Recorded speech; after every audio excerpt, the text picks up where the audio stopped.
Govinda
Madhava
एक प्रभु के अनेक नाम, प्रेम से बोलो जय जय राम। एक प्रभु के अनेक नाम, प्रेम से बोलो जय जय राम। श्री हरि बोल, श्री हरि बोल, कृष्ण माधव हरि बोल। श्री हरि बोल, श्री हरि बोल। किस दिन पल पल हरि हरि गाओ, किस दिन पल पल हरि हरि बोल, श्री हरि बोल। कृष्ण प्रेम से बोल, कृष्ण माधव हरि बोल। श्री हरि बोल, श्री हरि बोल, कृष्ण माधव हरि बोल। हरि नाम में सब भूल जाओ, हरि नाम में सब भूल जाओ। इस दिन पल पल हरि हरि गाओ, इस दिन पल पल हरि हरि गाओ। श्री हरि बोल, श्री हरि बोल, Krishna Madhava Shri Hari Bol Shri Hari Bol Krishna Madhava Hari Hari Hari Bol Krishna Madhava Hari Hari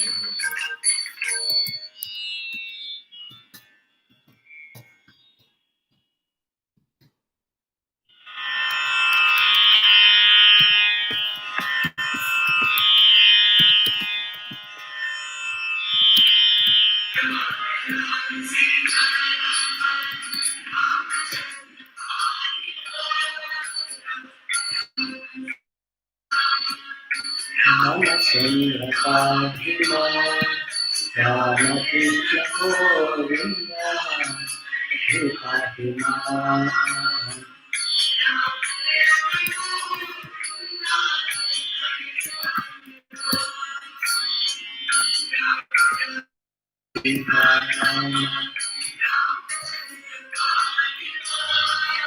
Ram Ram Sita Ramachandra Padma Ramakrishna Govinda Hare Padma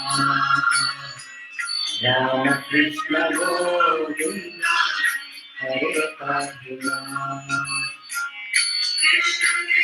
Gopala Vasudeva Padma Krishna Gopala Vasudeva Padma Krishna Govinda Hare Padma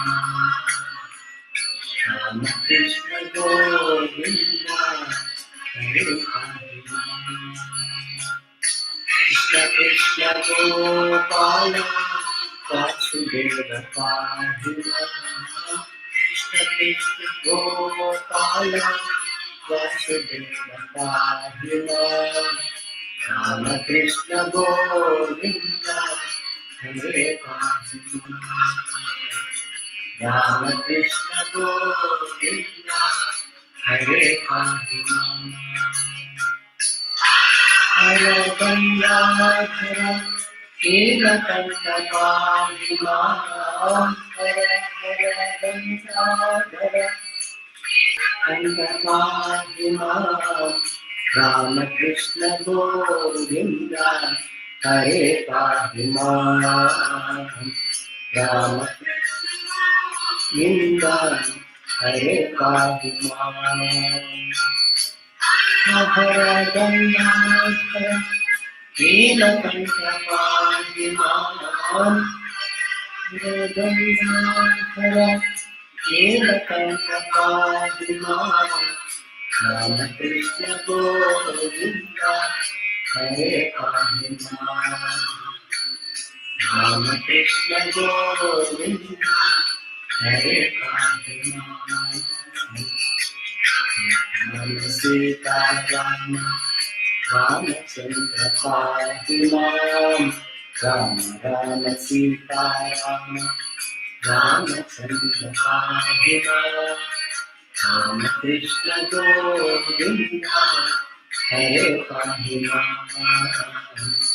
Rama Krishna Govinda Hare Padma Rama Krishna Govinda Hare Padma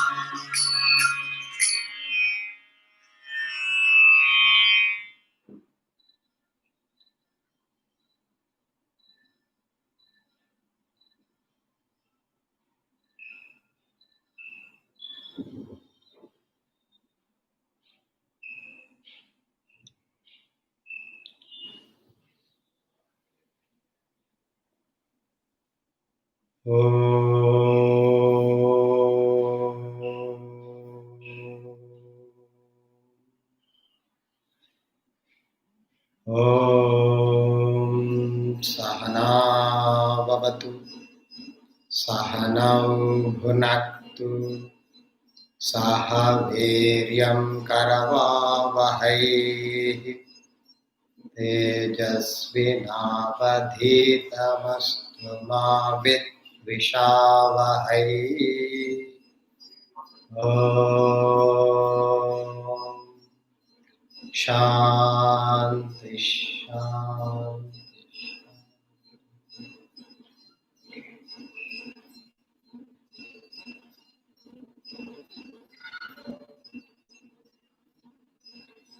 We chant invocatory prayer.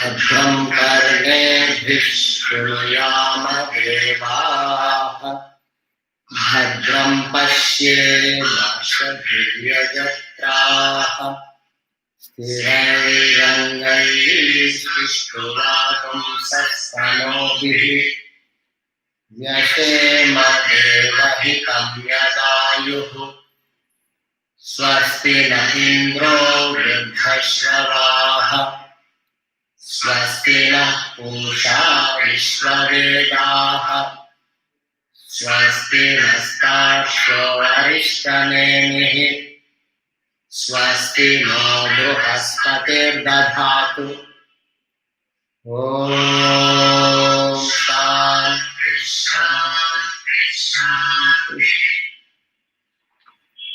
अथाश्वलायनो भगवन्तं परमेश्वरमुपसमेत्योवाच अदीहि भगवत् ब्रह्मविद्यां वरिष्ठा सदा सद्भिः सेव्यमानां विगूढाम् यया चिरात् सर्वपापं व्यपोह्य परात्परं पुरुषं याति विद्वान् तस्मै सहोवाच नमःश्च श्रद्धा भक्तिं ध्यानयोगादवैः न कर्मणा न प्रजया धनेन त्यागेनैके अमृतत्वमानशुः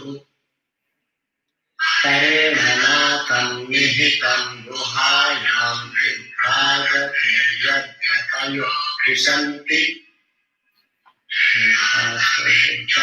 सुनिश्चिताभासन्न्यासयोगा शुद्धसत्त्वाः ते ब्रह्मलोकेषु परान्तकाले परामृता परिमुच्यन्ति सर्वे वित्तदेशे च सुखासनस्थः शुचिः समग्रे शिरः शरीरः अत्याश्रमस्थः सकलेन्द्रियाणि निरुध्य भक्त्या सुगुणं प्रणम्य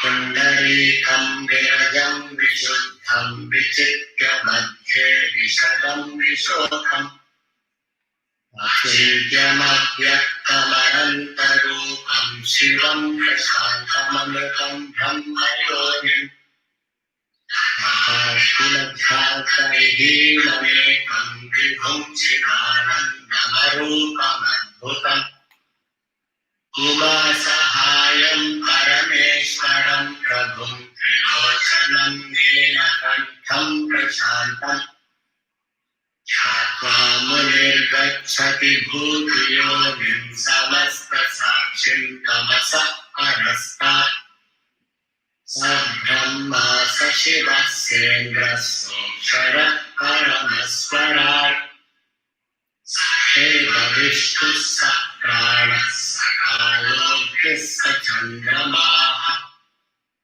सैव सर्वं यद्भूतं यच्च भव्यं सनातनम् ज्ञात्वा मृत्युमत्येति नान्यः पन्था विमुच्यते सर्वभूतस्थमात्मानं सर्वभूतानि चात्मनि सम्पश्यन् ब्रह्म परमं याति भेदः आत्मानमरणं कृत्वा प्रणवं चोत्तरायणम् ज्ञाननिर्मलताभ्यासात् पाशं दहति पण्डितः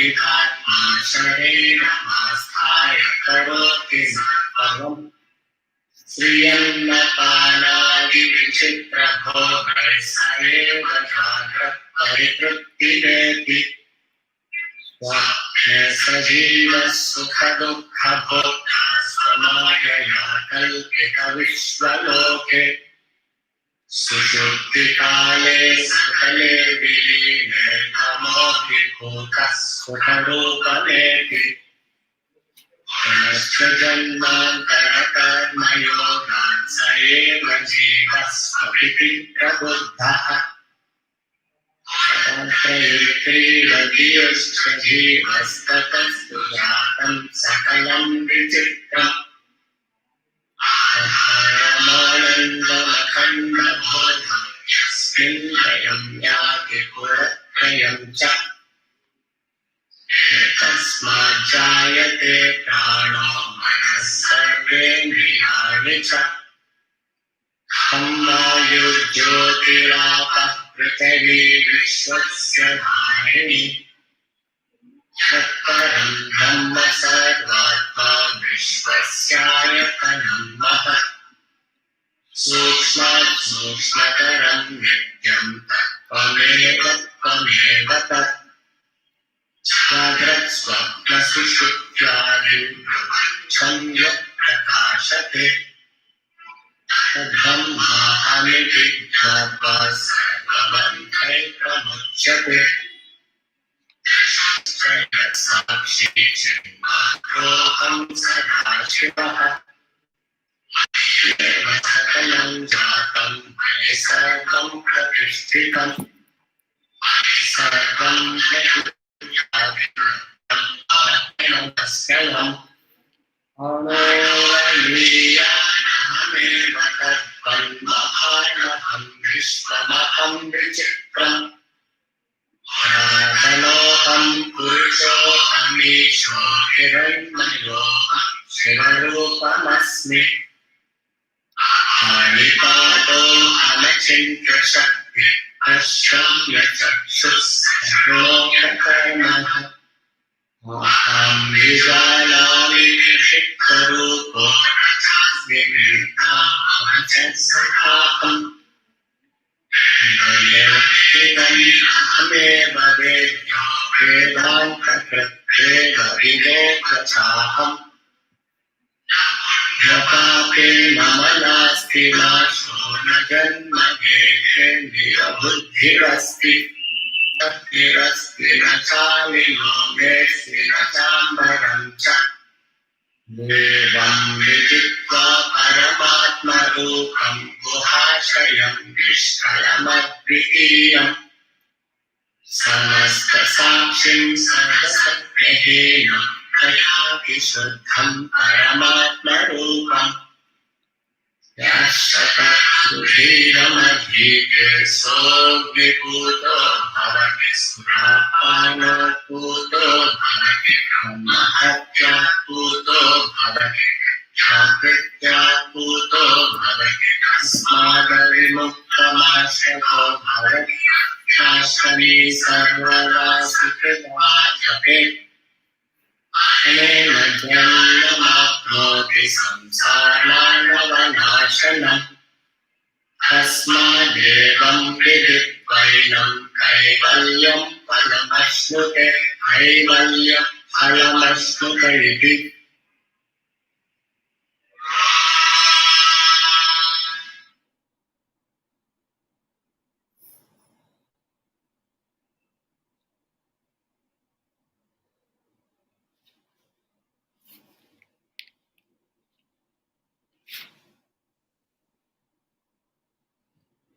So, Kaivalya Upanishad introduction.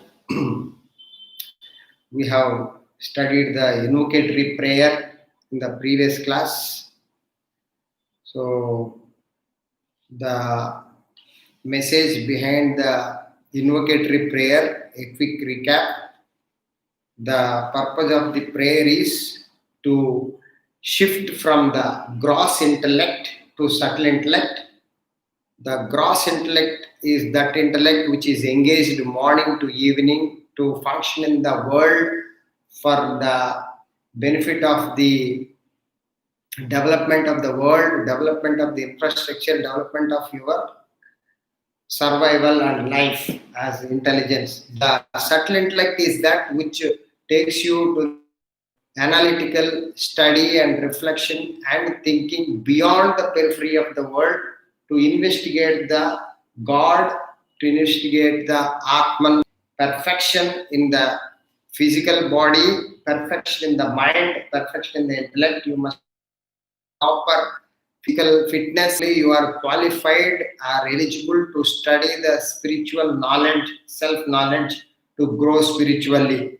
So that was the meaning and message of the invocatory prayer. Bhadram karnebhi shrunuyama deva Bhadram pashye maksha dhiryajatraha sthirairangai stuštuvagam sistanobihi vyashema devahitam yadayu swasti na indro vruddhashavaha swasti kosha vishwavedaha swasti na starksho arishtanemi swasti no bruhaspatir dadhatu. So the great invocatory prayer, we have to understand the purpose and meaning why we are studying the scriptural knowledge. The knowledge to develop our mind and intellect to the Supreme Self, to reach the Atman, to merge into Brahman, to get the infinite peace and bliss. To the extent you try to put your mind and intellect, to that extent you will be commensurate with the self-development. You will get peace and bliss and stability of the mind and capacity to face the challenges in the external world.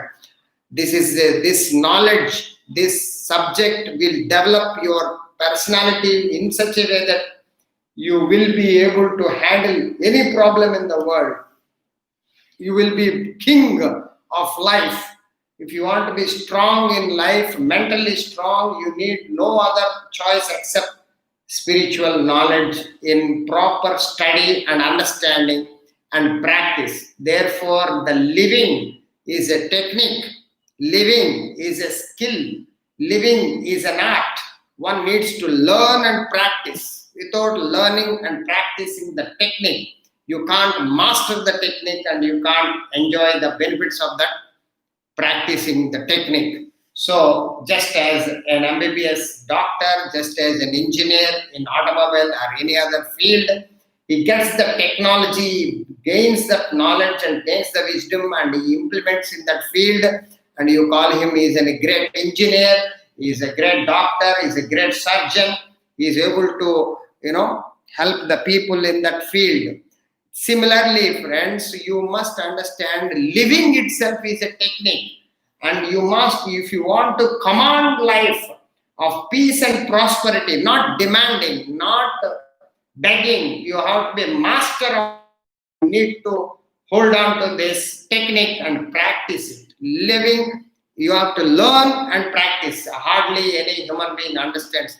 That's what the purpose of the study of the Upanishadic knowledge also.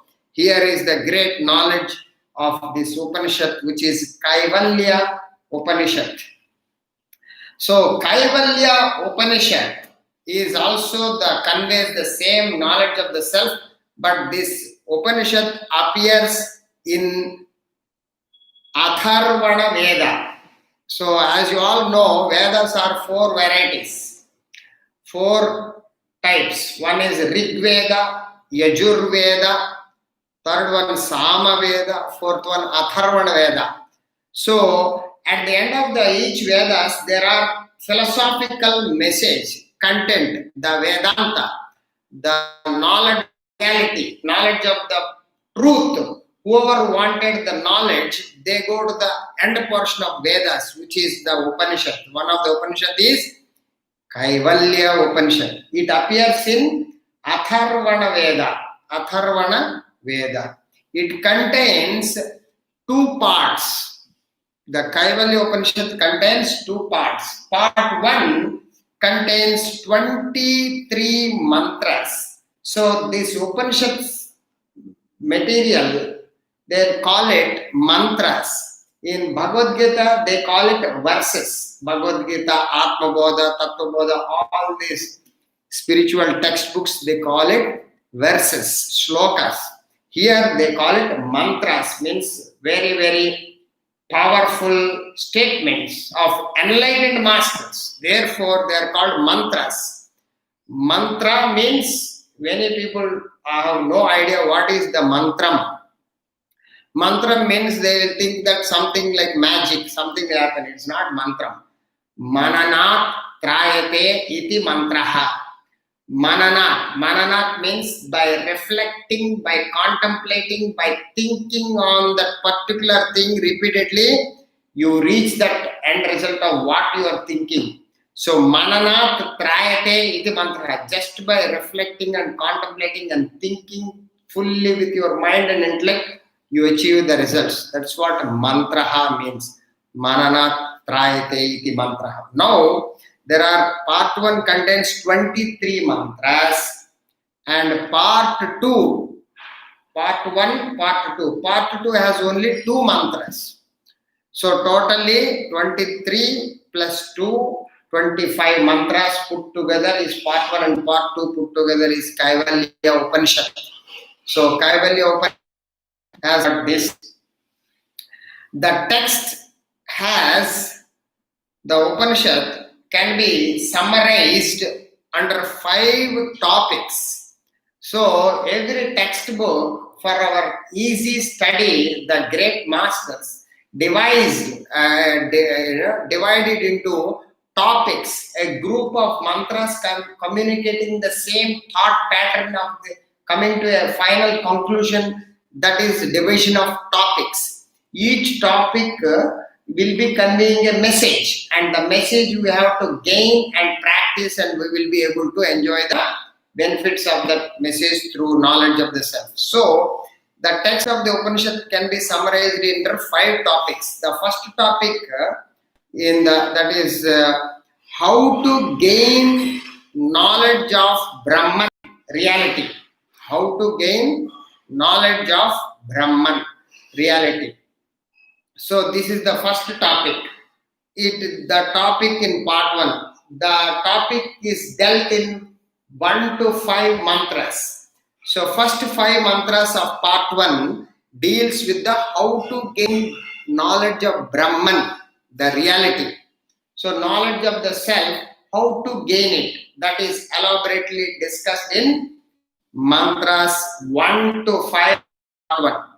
The topic 2 is Brahman, the unmanifest and manifest. What is Brahman and how it expresses and not expressing. How it is unmanifest and as well as manifest. Both are dealt in the topic 2, dealt in 6 to 11 mantras. So totally 23 mantras in part 1, 11 mantras are dealt with this, 6 to 11 dealt with the topic 2. And topic 3, realize that thou art.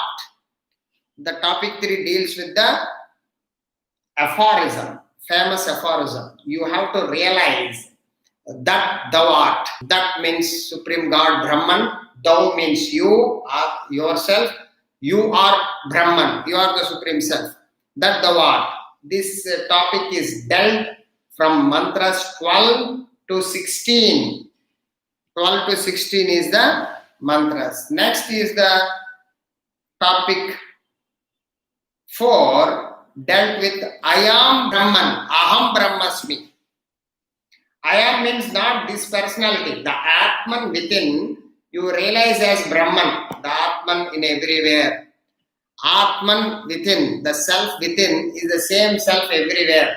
A bulb is talking as it were. The electricity in me is the same electricity in all electrical bulbs and electrical gadgets all over the world. That is the realization called I am Brahman. Aham Brahmasmi. This is dealt in the mantras 17 to 21. 17 to 21 are dealt by this topic 4. Topic 5 deals with aids of realization. some kind of aids. Aids means tools to help enlightenment, to get enlightenment, to get self-realization or God-realization is dealt with the part 1, that remaining 2 verses 22 to 23, and part 2, there are 2 verses, 1 and 2 mantras. Those 4 mantras, 22, 23, 1 and 2, in part 1 and part 2, they are all dealing with this tools to realize the Supreme God, the Atman, the realization, the enlightenment. Now, the topic-wise division makes us simplified to study and understand the message in the mantras, because the mantras in those days, the mantras were being chanted from the teacher to student, and the flow is to go, and there is no idea from which mantra to which mantra and how the thought flow is carried on. At that time, they used to have that much of developed intellect to understand and grasp the message in the mantras. Therefore, there is no problem. Now we have to study a systematic way to divide into topics to facilitate our analytical understanding. The topic division is easy to understand and easy to practice the knowledge therein in the Kaivalya Upanishad. This is the great work done by the author, which is Swamiji. So the contribution of Swamiji is this topic division, which is nowhere the text will be having. So you can go through the text and refer to the topic and study the mantras, and you will get the message what is exactly the mantras are dealing. 1 to 5 deals with how to gain the knowledge of Brahman, the reality. Now, for us to understand what is the message, total message embedded in each topic, also there is a brief description also given to us. What is the brief description? Let us study first topic. How to gain knowledge of Brahman reality. So, the disciple enlightenment want to reach the Godhood. Ashvalayana. Ashvalayana. Lord Brahma is the Guru of Ashvalayana. To learn the knowledge of Brahman, he approached Guru for gaining the knowledge of the disciple, which is the wise constantly seeking. The wise people, the people who are acutely aware of the mission and purpose of human birth, is to realize the self, to reach the Atman, to get enlightenment is the only purpose of human being. He is born for that mission only. A person who recognizes that purpose and pursues and seeks and continuously, constantly searches the truth and the self and God is called wise person. All others come under unwise, which is simply meaning ignorant people. Unwise people. What is that unwise people? Running after the world, for the name, for the fame, preoccupied for the money, for the job, for the power, for the position, for the family, for status, all running after the world without remembering the very purpose of why a human being is born. They all come under unwise people. So here the Upanishad is clearly telling the disciple Ashvalayana approaches his Guru Lord Brahma to learn the knowledge of Brahman. The wise constantly seek, which the wise constantly pursuing the self only. Ashvalayana want to gain that knowledge from Lord Brahma. With the dawn of knowledge, with the gaining the knowledge, what will happen? The ignorance recedes, ignorance removed. What is the ignorance? Is nothing but the vasanas, desires. The desires and vasanas drop away, and you attain the state of supreme being. The enlightenment you reach by reduction and elimination of desires, which is nothing but vasanas, which is nothing but samskaras. So with the dawn of knowledge, with the gaining the knowledge of the Supreme Self, they drop their vasanas and desires and attain the Supreme Being. The Guru is satisfied. In this topic, we also understand the Guru is satisfied with the preparedness of the disciple.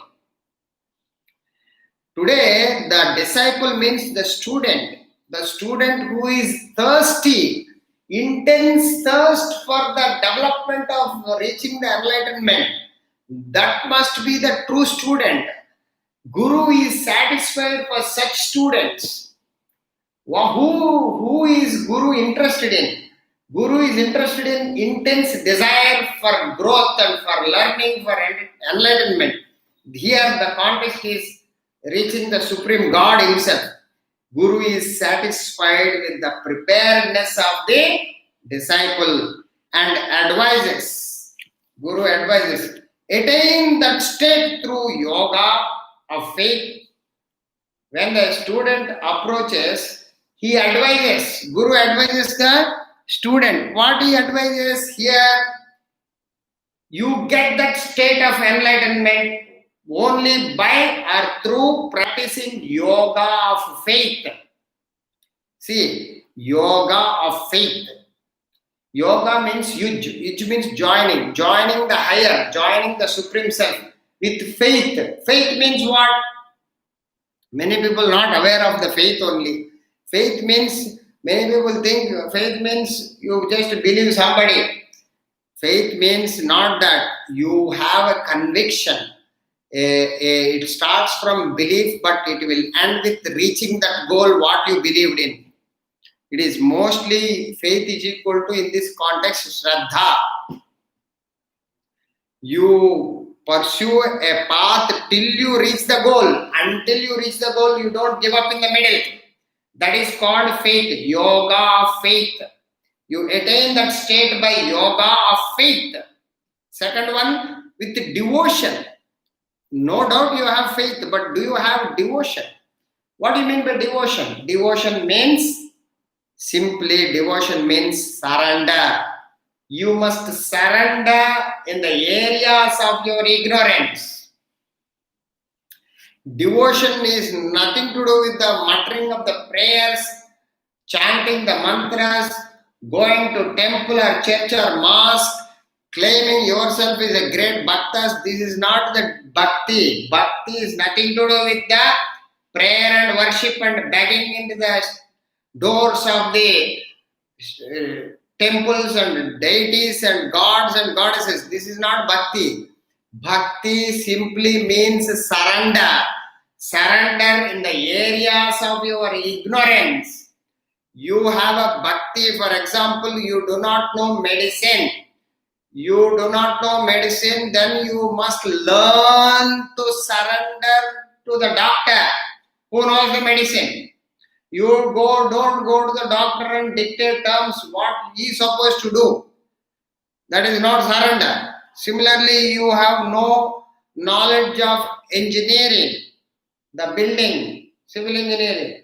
You must learn to surrender to the engineer, architect, structural engineer, and then you will be able to be gaining that knowledge or practice. So, areas of your ignorance you must learn to surrender. Today, everybody thinks they know everything, and nobody has any ounce of surrender, and they call it themselves great devotees. It is all a chaotic misunderstanding happening all over the world.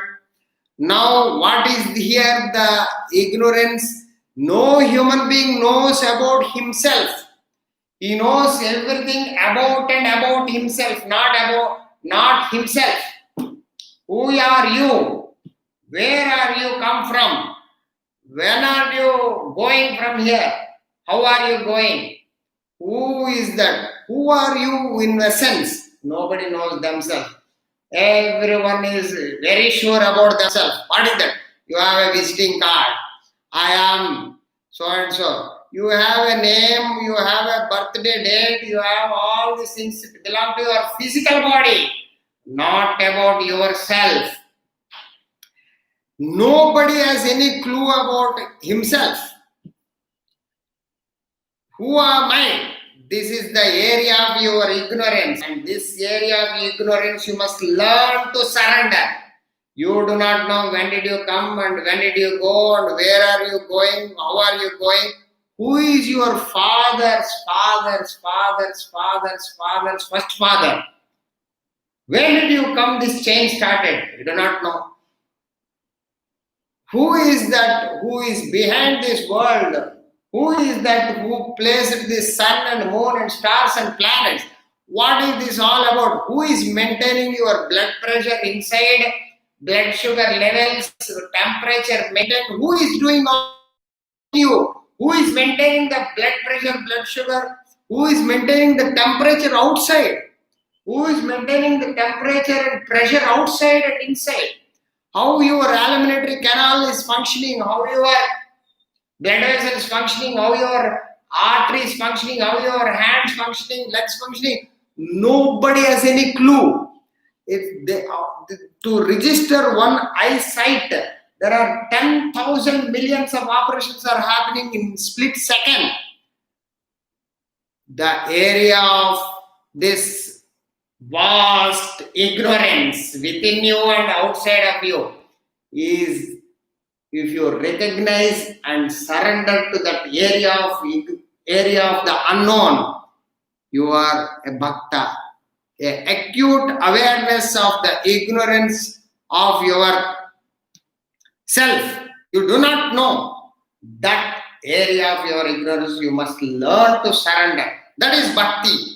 That bhakti, such a devotee, such a bhakta, which is a quality of a student, a state you reach with that devotion only you will reach, and you are open up to the knowledge. You are qualified to gain the knowledge. So you have a yoga of faith, you have a bhakti, devotion, and knowledge. You must gain the knowledge of the supreme reality. So with these three qualities only you will be able to achieve the self-realization, God realization. One does not achieve it through mere birth. Just by born as a human being, you will not achieve the enlightenment. It is not an automatic thing. You will not achieve the enlightenment through mere birth or rituals.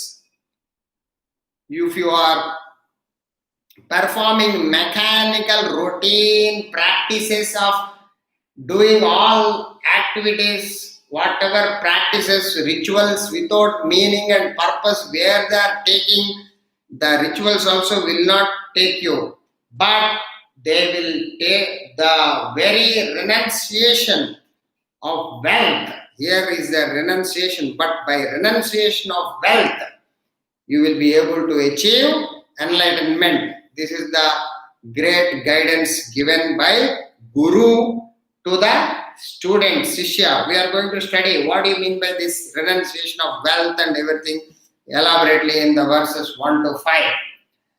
The state of spiritual enlightenment is said to be higher than the experience of heaven. Heaven and hell, many people think they are physical locations and geographical places. There is no such thing called heaven and hell. They are only mental states. When the mind is set to be in happy condition, you are set to be in the heaven. When the mind is in hell, means mind is disturbed, agitated, you are set to be in hell. Hell and heaven are mental states, not geographical places. Vast majority, especially the so-called religious beliefs, they think that hell and heaven somewhere else.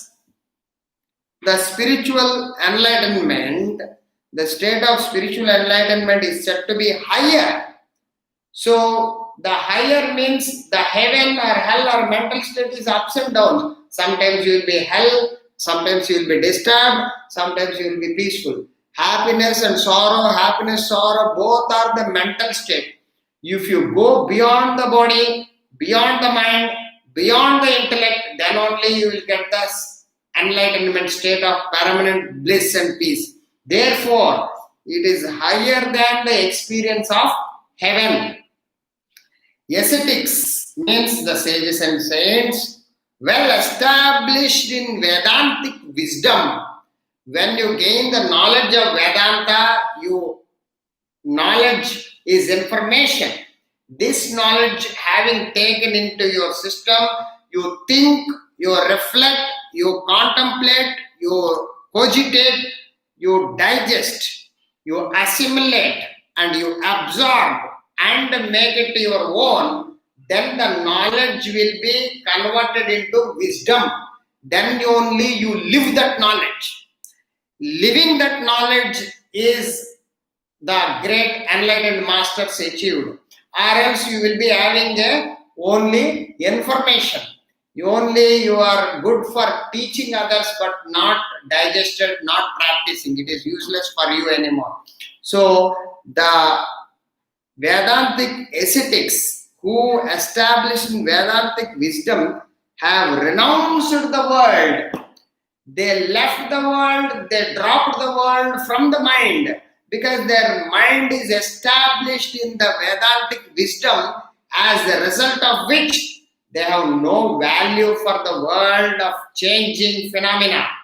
The world will be changing and they are rooted, anchored in the changeless reality, Atman, the Brahman. Therefore, they are called ascetics. Wisdom, they got the wisdom. Ascetics attained the enlightenment. With that wisdom, they attained the enlightened state through meditation. Once you gain the Vedantic wisdom, you start single-pointed concentration upon the Supreme Self to the exclusion of all others' thoughts and desires. Then you are practicing single-pointed meditation. That single-pointed thought is on the Self, takes you to enlightenment. So these masters, after gaining Vedantic wisdom, they practiced meditation on the core of the human being, which is the self. One reaches the state of immortality by single-pointed meditation. Directly here in this world or hereafter through Brahmaloka, heaven. So there are two steps to reach the enlightenment. He is going to talk about. One is direct immortality. You have to fix the self and come to the supreme path. Direct experience. When you go to the Brahmaloka, means you have certain desires. While pursuing the path of the supreme self of immortality, you want to fulfill certain desires. The desires like you wanted to have pleasures, like I wanted to enjoy heavenly pleasures. Like Brahmaloka means while pursuing the path, you have certain comforts, certain lifestyle, certain things parallelly. If you wanted to have those desires, you fulfill them, you achieve them while pursuing the self, and you reach the self. This is the indirect way. That's why it is called Brahmaloka. So one reaches the state of immortality directly here in the world or hereafter through Brahmaloka. This is the topic 1. So topic 1 deals with the how to gain knowledge of reality, knowledge of supreme reality. Next is the topic 2. Second topic deals with the Brahman, unmanifest as well as manifest. Brahman is the supreme God. It has got two expressions. One is unmanifest state, another one is manifest state. Unmanifest state is the formless reality. So, the second topic in the Upanishad is dealt in mantra 6 to 11. In this, what is the message is, it explains about the unmanifest infinite reality, all pervading, which is Satchidananda, knowledge and bliss. The sage meditating upon the Supreme Lord transcends this tamas, which is ignorance, and reaches the tamas means ignorance in this context, tamas and rajas, which is ignorance of the Supreme Self, and reaches the ultimate source of beings. The ultimate source of all beings is the Supreme Self, Atman. Brahman is Lord Brahma, Vishnu, Maheshwara as expressions: construction, destruction, maintenance. So, Brahman is himself is Lord Brahma, Vishnu, Maheshwara in the manifested state. He pervades the manifest world from eternity, from the time immemorial. As long as the world exists, these three play an expression: construction, maintenance, and destruction, which is Brahma, Vishnu, Maheshwara. The wise knows him thus. The wise people means the sages and saints who got the Vedantic knowledge and wisdom, knows him means knows Brahman thus as the unmanifest and manifest. Manifest means this living beings or objects and beings of the world, and the unmanifest reality as a substratum that supports the world. Just as the waves, ups and downs on the surface of the ocean. Ocean is unmanifest. Waves are the manifestation upon the ocean. So, similarly, Brahman, the Atman, the God is the substratum. The beings born, they live and they die. This life cycle and the expressions are manifest reality. All are Brahman and Brahman alone.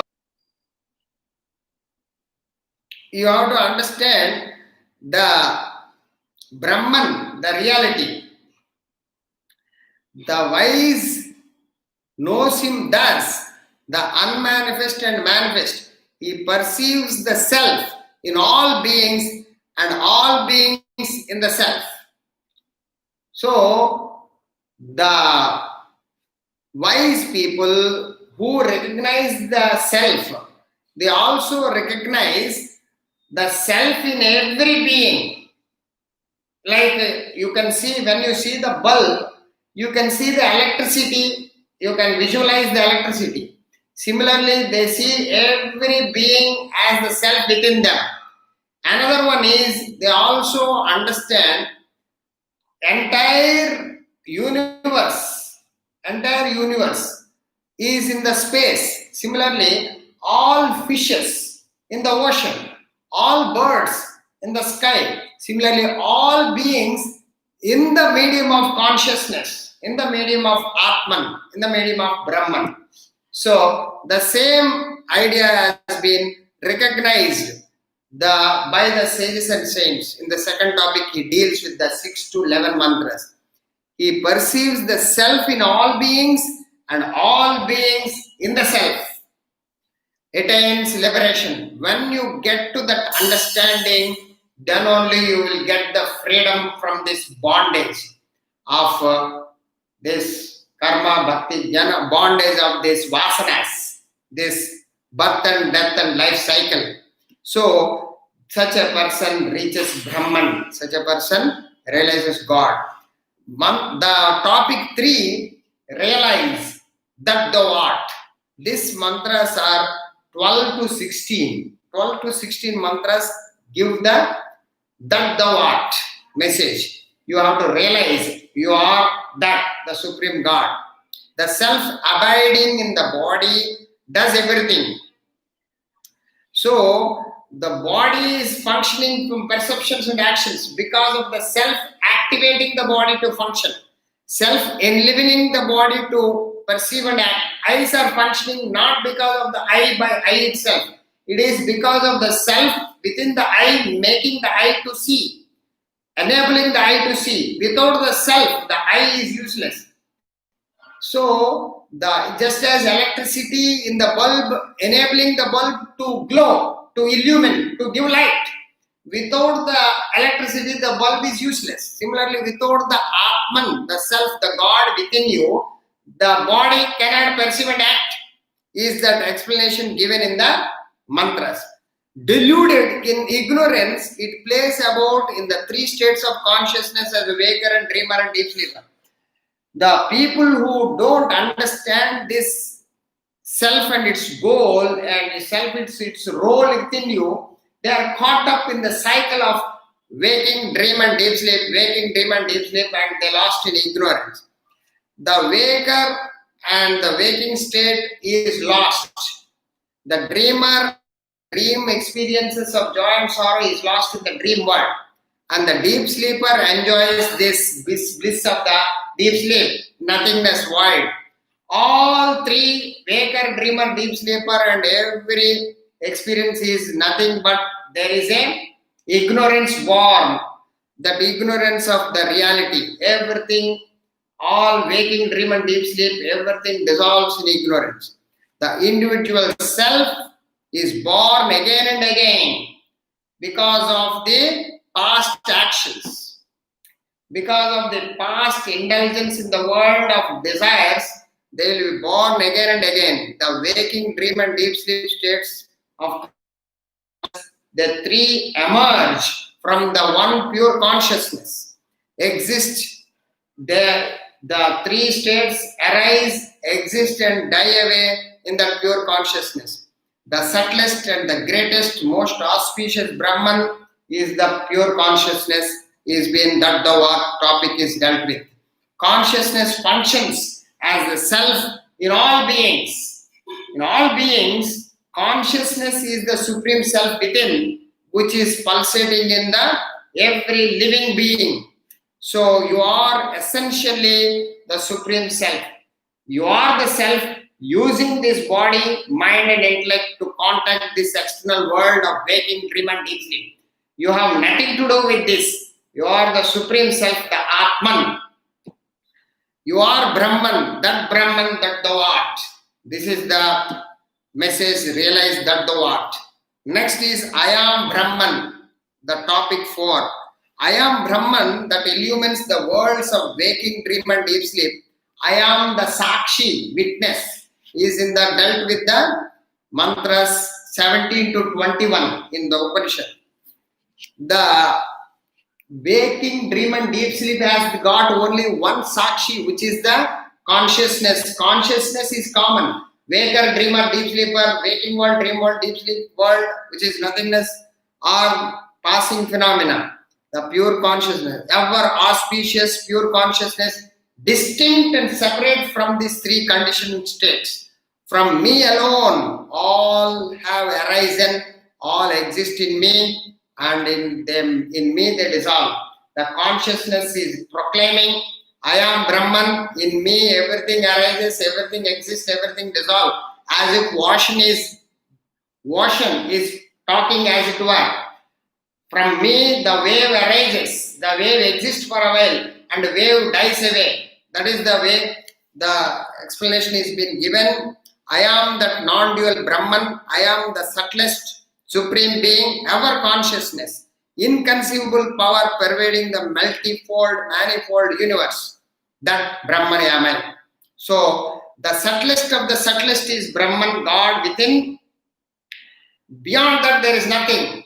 That's why it is the subtlest, most Sokshmataram. I am Brahman, supreme being. It is a maximum power, Paramatma, infinite being, ever consciousness. That consciousness has no rest. There is no unconsciousness for consciousness. Pure consciousness is ever pure consciousness. Inconceivable power. It is like 1,000 suns. Inconceivable power it has got. Pervading the manifold universe. It is percolating and pervading every minutest of the minute atom of this universe. God is ever present. God is ever existing. That Brahman am I. That same consciousness and I within you is the same. Apart from this body, mind, intellect, what you are, that pure I is yourself. Realizing thus, one is liberated from all bonds of life. Having understood and realized, he is free from all bonds of vasanas. The vasanas are ultimately destroyed, it merges with the self. Aids to realization is part of last 4 mantras. The self is to be known through Vedas. Vedas means the scriptures, the Shastras, the knowledge of the reality, knowledge of God. So the scientific textbook of Vedanta is nothing but the message therein where you study and reflect and unveil, reveal the Supreme Self within you. Without the study of the spiritual knowledge in a systematic way, scientific way, you can't get that knowledge and you can't reach the Supreme Self. The Self is the author of the Vedas. Who is the author of the Vedas? Science. Who is the author of the science? The science itself is the author. You have no personality. You have no individuality. The Vedas are apurashayamuలు. Apurashayamuలు means it is not based on any individual or any particular personality. The self is the knower of the Vedas. Self knows itself. It is the consciousness. Like the water knows every fish. Similarly, atmosphere knows every bird. Similarly, the self within, it knows about all the content of the Vedas. The self has no body, merit or demerit. Self is the unmanifest reality, God. It is the pure consciousness. It has no physical body. Merit or demerit. Merit means good or bad. Self is neutral, neither good nor bad. It is immortality, neither birth nor death. It is not made up of the elements. The self is beyond the elements, beyond the changing world. Thus, knowing the self to be the core of the individual, non-dual, witness of all, beyond existence and non-existence, one attains the Supreme Self. After having studied the qualities and the description of the self, reflecting and contemplating upon the qualities, one reaches the Supreme Self. He who absorbs the 100 verses of the Lord Shiva is said to be purified of all commission and omission. So he concludes, he who absorbs 100 verses of Lord Shiva is said to be purified of all commission and omission. Means commission means actions. Actions are driven by either good or bad. If you cross beyond good and beyond bad, you reach the enlightenment. Neither good nor bad, neither commission nor omission. He who is the highest order of life attains this wisdom which destroys the ocean of samsara, birth-death cycle. Such a person who fixes this nishkama karma, desireless action, without good and bad, without right and wrong, middle path, such a person alone reaches the birth and death life cycle breaking, attains the fruit of liberation. He reaches the immortality. Immortality is deathless, birthless, only through breaking the birth and death. Every human being is caught up in the Punarapi Jananam, Punarapi Maranam, Punarapi Janani, Jatare Shayanam. Adi Shankaracharya in Bhajagavandam, he repeatedly hammers, not able to wriggle out of it. Way by gaining the knowledge of the Supreme Self-enlightenment. So through this, we will get on to the text from the next class onwards. From mantra 1, part 1, from the next class onwards. Thank you very much. Hari Om, everyone.